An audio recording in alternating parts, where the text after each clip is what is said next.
Kami magpapatahi ng damit. Samahan ko si asawa. I-lock natin. I-lock muna natin itong room natin. Let's go!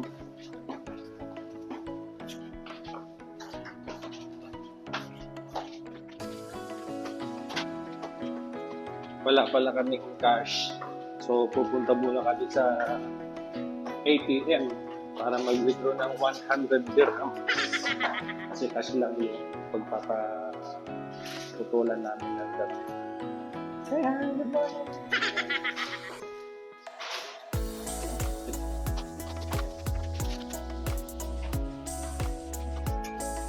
Withdraw muna tayo. What? Oh, sige. Punta muna daw kami sa nagpapagupitan namin. Diyan, sa loob. Sa loob diyan kami nagpapagupit. Ay, papatahi pala. Gupit. Wow! Yan. Malapit lang yung patahihan dito. Yan. Sa building na to. Shout out. Dito kami nagpapatahi.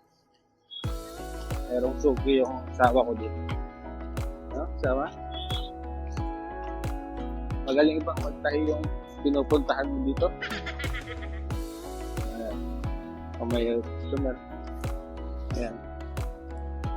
So dito siya nagpapatahi. Si Tyler magpatahi kayo. Magpatahi na kayo dito. May mga dito sa loob.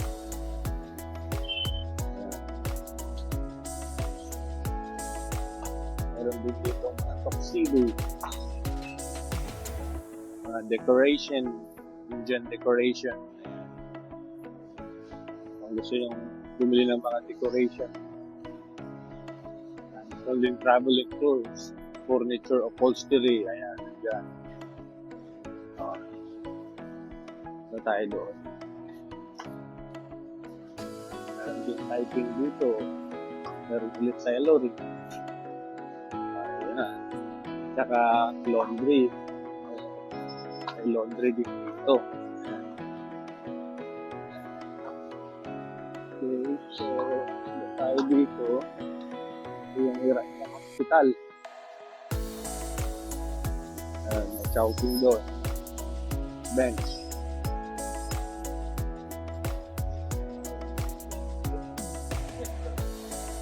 Ay, yan. Pupunta nga tayo mag-withdraw sa Haidar. Hello.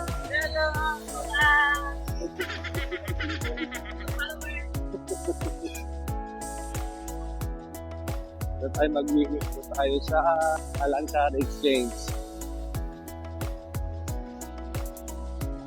Sana walang tao.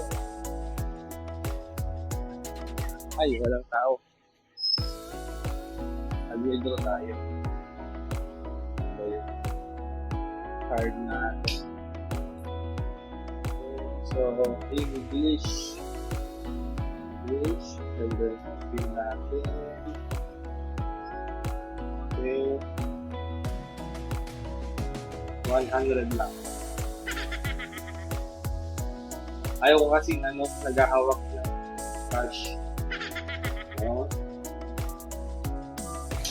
Okay, saludo na tayo guys. At meron na tayong pambayad. Okay, let's go! Balik na tayo.